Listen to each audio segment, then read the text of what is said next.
English বলে দিলি ও ভালো এমপি নয়। এমপির পারফরমেন্স তখন হবে বাংলায় বলবেন কি ইংলিশে বলবেন কি হিন্দিতে কি তামিল তেলুগু যাই বলুন না কেন, তিনটে রাজ্য তো ইংলিশে আপনার অফিসিয়াল ল্যাঙ্গুয়েজ, তিনটে রাজ্যের ওখানকার যারা মেথড তারাও ইংলিশে কথা বলে। তো ইংলিশে কথা বলে কি হচ্ছে ভাই, মাথায় নিয়ে নাচতে হবে নাকি? ওটার জন্য উনি কত ভালো ইংলিশ বলতে পারেন তার জন্য আমরা ওনাকে পার্লামেন্টে পাঠাইনি।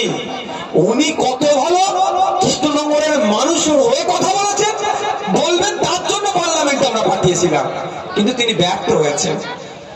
তো এই কাজটা তিনি পূরণ করেননি। দ্বিতীয় অন্যতম গুরুত্বপূর্ণ কাজ কি, যে আইনগুলো তৈরি হয় সেই আইনগুলো যাতে নাগরিকের পক্ষে হয়। যদি নাগরিকের পক্ষে আইন তৈরি হয়, আরো ভালো কিছু যদি আইডিয়া থাকে ওই আইনের মধ্যে তিনি বলবেন। আর যদি আইন এই আদানি আম্বানি শিল্পপতিদের জন্য তৈরি হয়, গরিবকে শোষণ করার জন্য হয়, ধর্মে ধর্মে বিভাজন করার জন্য হয়, বন্যে বন্যে লাগিয়ে দেওয়ার জন্য হয়, আদিবাসীদের জল জমি জঙ্গলের অধিকার কেড়ে নেওয়ার জন্য হয়, তাহলে তার এক্সট্রিমলি অপোজ করবে, তার বিরোধিতা করবে। এটা তো কাজ।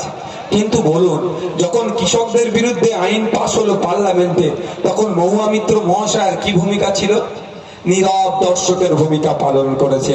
যদি তেনার বিরোধিতার কোনো থাকে তার ভিডিওটা প্রকাশ করতে বলবেন।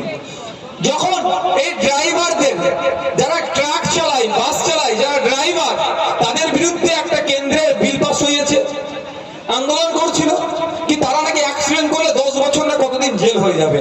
আমি আপনাদের বলি, এখানে যদি কেউ ড্রাইভার থেকে থাকে, একটা পিঁপড়েকেও ইচ্ছা করে মারে না।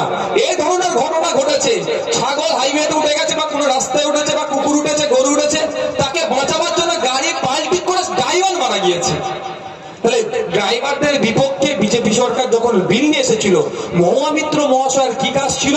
যে সর্বপ্রথম কাজ কৃষ্ণনগরের ওই ড্রাইভারদের কথা মনে করা, যারা তাকে পার্লামেন্টে পাঠিয়েছে, সারা ভারতবর্ষের ড্রাইভারদের কথা মনে করে এর বিরোধিতা করা। কিন্তু তিনি করেননি, তিনি দায়িত্ব পালন করতে পারেননি। তিনি যত ভালো ইংলিশ বলতে পারুক না কেন, কিন্তু তিনি তার দায়িত্ব পালন করেনি। 3 নম্বর গুরুত্বপূর্ণ কাজ কি?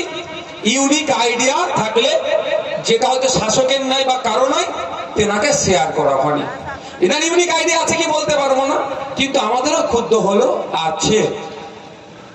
আমরা যেমন আপনাদের জন্য ইউনিক আইডিয়া রাজ্যের মন্ত্রীকে দিয়েছিলাম, আমি আমার কথা বলছি, কি দিয়েছিলাম? এই কৃষ্ণনগরের মানুষেরা যারা আছেন, আপনাদেরকে হেভি ট্রিটমেন্ট নিতে কোথায় যেতে হয়? হ্যাঁ, একটু বলুন, একটু বলুন। কল্যাণী এমস আজকে তৈরি হয়েছে বলে, তার আগে একটু জোরে বলুন না ভাই, ওইটাই তো আমরা শুনতে চাইছি। কলকাতাতে যেতে হচ্ছে, তার আগে তো নয়, নালে ব্যাঙ্গালোর চলে যেতে হচ্ছে।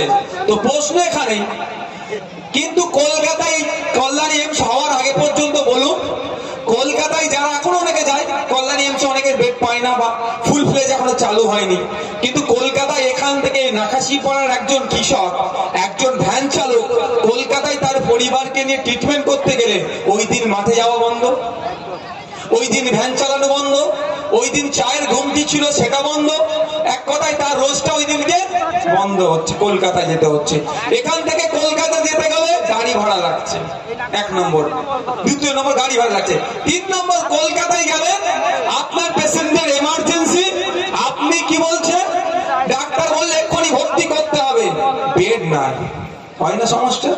দালাল কিন্তু আপনার সাথে সাথে ঘুরছে, একদম বেড নাই বেড নাই বেড নাই করছে। দালাল আসে বলছে 50,000 দাও, 30,000 দাও, 20,000 দাও, বেড করে দেবো। এটা আমি বলছি না, মমতা ব্যানার্জি নিজে বলেছেন, দালালের রমরমানে উনি খুব চিন্তিত উনি বলছেন, কিন্তু সমাধান করেনি। সমাধানের জন্য নওশাদ সিদ্দিকী আর রাজ্যের আইনসভার সদস্য করে প্রস্তাব রেখেছিলাম। আসুন আমরা সমাধানের কথা বলছি। আমাদের বক্তব্য, এখানকার ব্লক হসপিটাল, এখানকার জেলা হসপিটাল থেকে কলকাতার